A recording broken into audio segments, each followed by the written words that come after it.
Most Jewish people are not so recognizable, but they have contributed a great deal to the world and to Great Britain in many different fields. Every week, British Jews pledge allegiance to the Crown. He who gives salvation to kings and dominion under princes, may he bless our sovereign Lady Queen Elizabeth, Philip Duke... And the Jewish contribution to the British Armed Forces has also been exemplary. This program celebrates the loyalty of Jews in the British Armed Forces.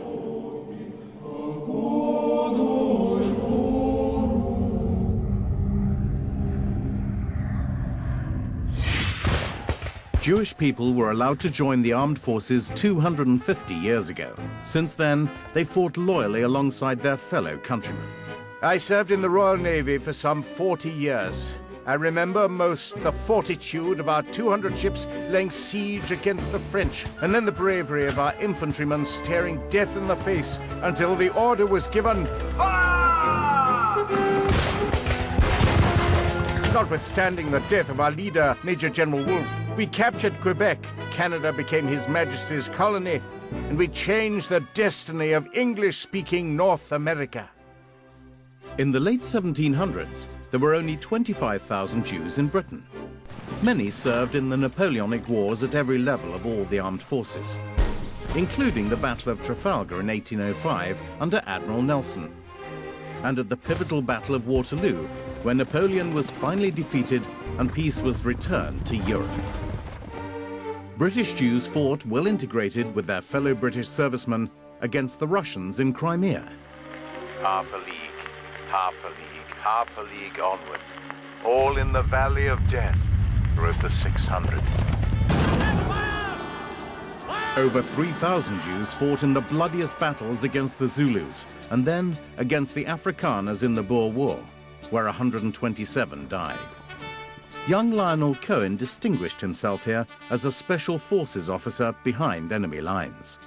As soldiers and as Englishmen, in Britain's cause they fell, while fighting for the honor of the land they loved so well.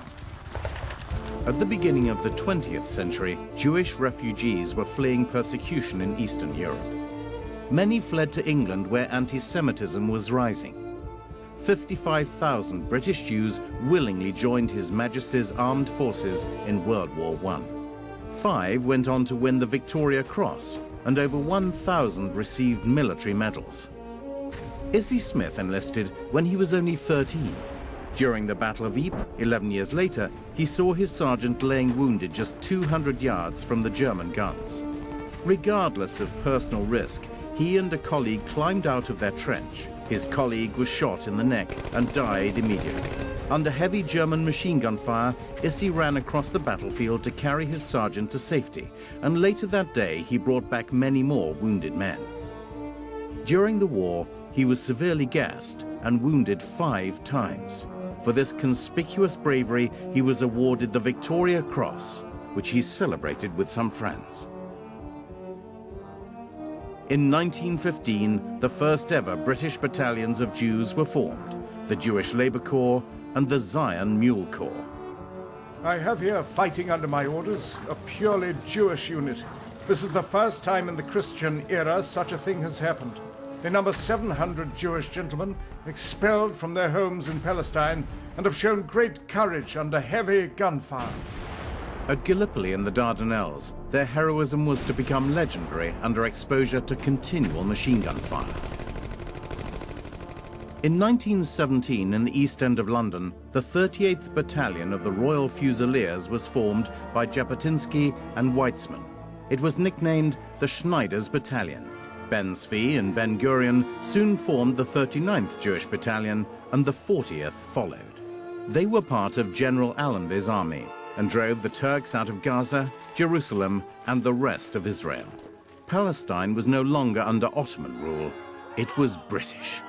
World War I came to an end with the successful campaigning of Field Marshal John Monash, seen here receiving his knighthood from the King. As an Australian Jew, I was given command of Allied British and colonial troops. After winning the Battle of Amiens, I was given 208,000 men.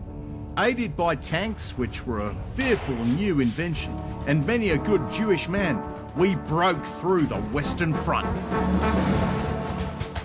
Facing certain death, the British Allied armies, with a small but significant Jewish contribution, won the battle.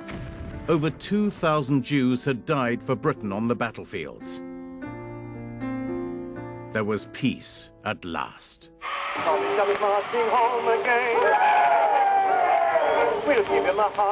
But in 1928, Arabs began rioting against Jewish Palestinians in the British Middle East. Louis Sana, John Brunel Cohen, who lost both legs in World War I, and 1,000 Jewish ex-servicemen founded the organization that became AJEX, the Association of Jewish Ex-Servicemen and Women. They protested against the Arab uprisings and the lack of protection afforded the Jewish Palestinians. They provided welfare services for those disabled in the war, remembrance for the departed, and lobbied against British fascists like Oswald Mosley, and were involved in fights against Nazi sympathizers at Cable Street in the East End of London. There they would be in uniform and a continuous chant going up of we have to get rid of the IDs. Our job was to throw hundreds and hundreds, if not thousands, of these marbles under the hooves of the mounted police that were the escort for Mosley's van with Mosley in it, in order to ensure that, if possible, his march could be stopped. And Mosley never succeeded in his objective of marching through the Jewish East End. September the 1st, 1939, the Nazis smash across the frontiers of Poland. War is declared. I am speaking to you in the Cabinet Room at 10 Downing Street. This morning, the British ambassador in Berlin handed the German government a final note stating that unless we heard from them by 11 o'clock, that they were prepared at once to withdraw their troops from Poland, a state of war would exist between us. I have to tell you now that no such undertaking has been received, and that consequently this country is at war with Germany. Encouraged by AJEX, large numbers of young Jewish men and women volunteered to fight in the armed forces.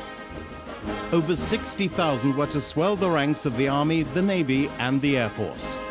30,000 Jews from Palestine rushed to join the British forces. Over 1,500 went on to receive military awards, and 3 won the Victoria Cross.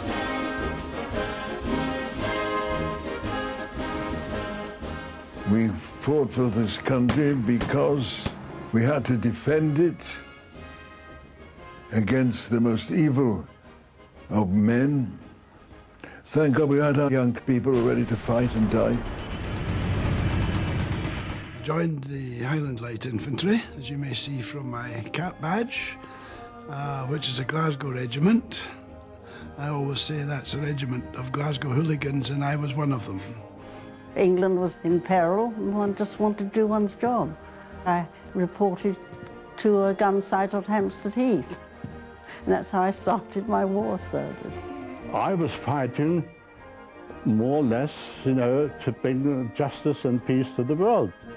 To help the war effort, even teenagers, no matter what their faith, were recruited as Bevan boys. Badly prepared, they were sent deep underground into dark and dangerous pits to shovel coal. And many Jewish veterans of the First World War joined the Home Guard. 60,000 of Britain's total 360,000 Jewish citizens fought in World War II. That's 1/6 of all British Jews. So, as a percentage, more Jews fought for Britain than the non-Jewish population. I would quote myself as being British by birth and Jewish by religion. And neither really had anything to do with the other. I was in the army, and there it was.